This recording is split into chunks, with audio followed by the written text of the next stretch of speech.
Hi, my name is Veronica and you're welcome back to my YouTube channel. Today I'll be talking about how to effectively structure your business. Number one on my list is the you factor. Now, the you is the business owner, him or herself. The you is the CEO, him or herself, the person that owns this business that's been run. Now, what does the you factor mean? The you factor simply means the CEO's mentality. Some CEOs don't see themselves soaring higher than where their business is right now, especially financially.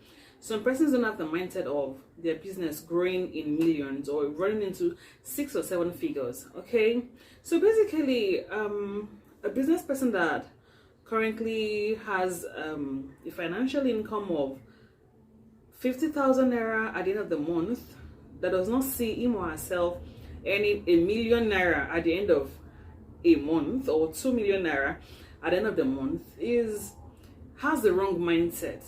It's okay to dream, it's okay to have the idea, it's okay to think about these things, but also have implementation policies, also have strategies to implement to get you all of these monies. Okay, but first you have to have that mentality, have the big CEO mentality, have the mentality that you can do well business wise. You are free to imagine and aspire highly of your business. That is what you should do as a CEO, because the growth of your business begins with you. Okay, yeah, it begins with you because you are the one that conceived the idea of the business in the first place.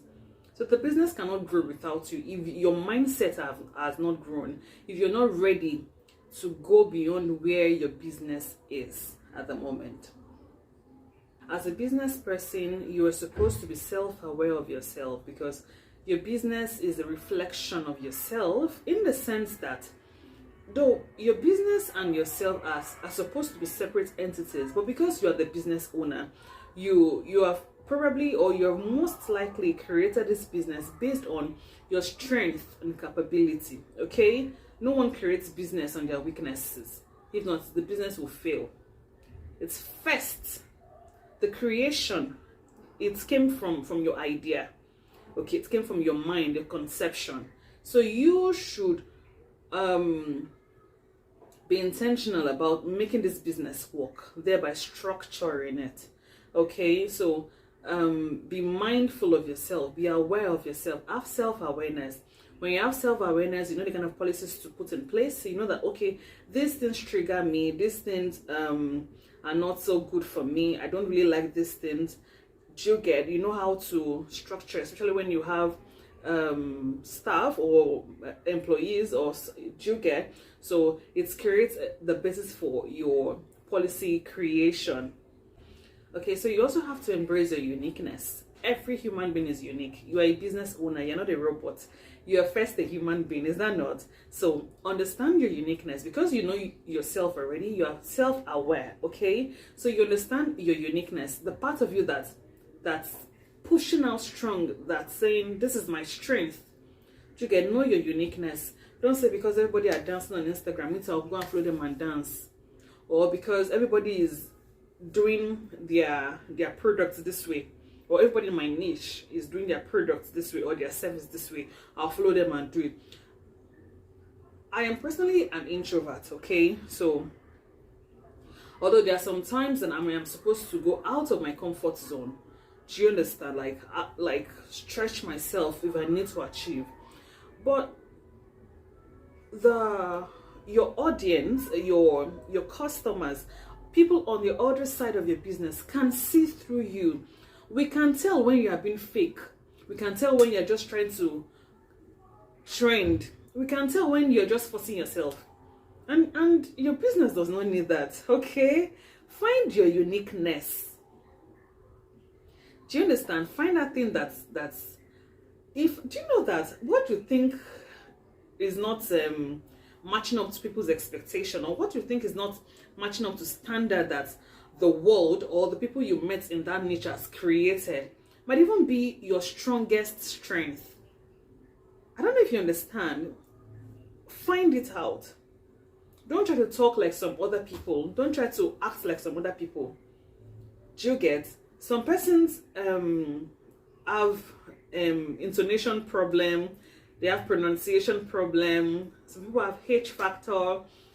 I'm sure you understand, okay? So as a business person now, because I am a business person now, I am into YouTubing, for example.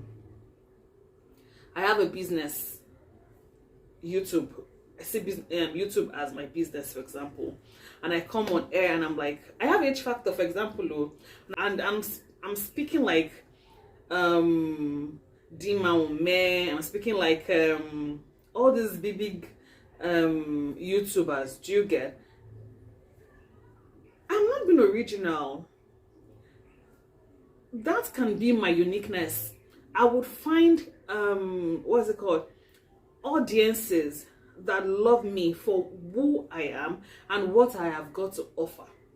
You don't have to be like me to grow. I don't have to be like you to grow. Though I might look up to you in certain areas of my niche or in certain areas of my business, and I'm like, okay, this person, if I emulate this good path, I can grow. Do you understand? Like, if I can learn from this person and grow. But don't come and photocopy me. Don't come and photocopy somebody and drop yourself, drop your uniqueness, okay? And then wear someone else's jacket. It wouldn't fit. We are all unique in our own way. So as a business person, you're supposed to find your uniqueness, run with it, grow with it, and then your business is on its way to making huge turnover, okay? Because your customers, the people you're pitching to, can see through you. We can see underneath your smile. We can see underneath your gyration. We can tell that it's original. We can tell that it is not original. So if we can tell originality from fakeness, why not choose originality? The people that will love you for who you are, people that will love your content will still love you. People that will love your style of business or business running will still love you. They will stick to you. Okay? So originality, knowing yourself, and then having a mission and vision and sticking by it. Now, as a business person, I know you are out to make profits, okay? But still bear in mind that you cannot make profits aside customers.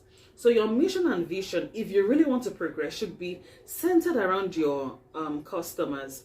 Okay, so that a customer walks into your store, a customer goes through your online profile, and customers like, oh, this person means well for me. As a brand owner, I would work with this person. This person means well for me as a brand owner. I would patronize this person, or I would check this person out. Okay, so your vision and mission must be centered around your customers if you want to structure. I did a video prior to this on the surest businesses to start in 2023 with 10,000 naira.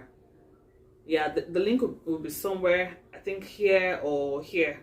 It will be on the screen somewhere, on top of the screen, here or here. Okay, so you can check that video out, and then you'll see that once you pick a business that you want to do, you can relate with this structuring, and then you are on the right track business wise for the year 2023. Okay, another one is taking responsibility. As a business person, you should take responsibility.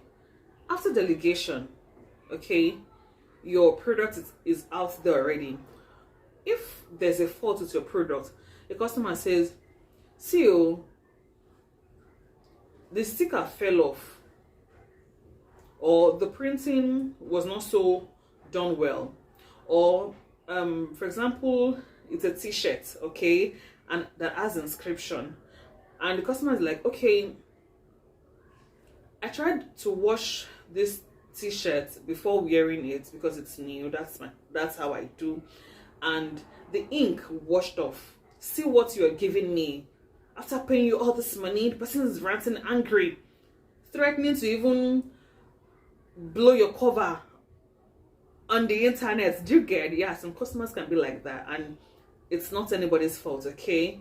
It's not their fault actually, because they have paid for this service and then they did not get value. And the next thing you're saying is that, can you imagine? Sorry, it is not our fault. It is the person that we gave to help us to do branding on the t-shirt that did not do it well. The ink, that person, you will not join the customer in insulting the person. And I'm like, what are you doing? You as the business owner, you're the face of your business. I care less the processes that your product or services went through before getting to me as a customer. All I know and who I know is you, because it is you I transacted business with. Okay, so do not stoop so low. Do not downgrade your business to the point where you shift blame, okay, to somebody else. Take it, like absorb the ranting, absorb the what is it called? Absorb the feedback. Yeah, that's feedback. Good or bad, it's feedback. Oh, we're sorry about that, madam. We're so sorry about that. It was not intentional. Okay, do you mind you returning the products while we send another one to you? We are so sorry about that. You apologize. The person is angry. Oh, after so much money, we're so sorry, madam. It will never happen again. We're so sorry. We take responsibility for that. It's a shortcoming on our part, and we are sorry. Blah blah blah blah blah. Okay, fine. So when are you? The customer says, okay, fine. When are you sending me back the good product? Okay, between today and tomorrow, is that okay by you? Are we still maintaining your location, the one you sent earlier? You know, appease the person. And even when you're giving sending the good or the better products to the customer, you put a small something. It's a small gift, like to appease the person. We're sorry, madam, blah blah blah. The person will still going to be a returning customer, because you've done well. You've done customer service, good customer service, because you took responsibility. After that conversation with the person, you can go back to that vendor that you contracted, to that person that you delegated a task to, which is the person that did the branding on the shirt. This thing you've done has costed my business so amount of money. The person should apologize, or the person should make it up to you. Or at worst case scenario, you stop transactions with that person. But not that talking to your own customer now, you will now be blaming the vendor that you contracted. It doesn't make any. It's not business wise, okay? So take full responsibilities once it comes to your business. It's a way of telling your customers that, oh, this person is a quality person. This person has a way he or she does her things that's so special and impressive. Don't just leave your business and like, we want to see quality. We want to see a level of structure. Do you get it? Brings class and trust, yeah, to your business. Okay, so basically, yeah, that's it. I have been able to let you know how to structure your business. I hope you put all of these into consideration when next you are thinking of starting your business, or evaluating your business, or thinking of growth and development in your business. With that being said, I have come to the end of this video. Please like, comment, share, and subscribe. Okay, see you in my next video.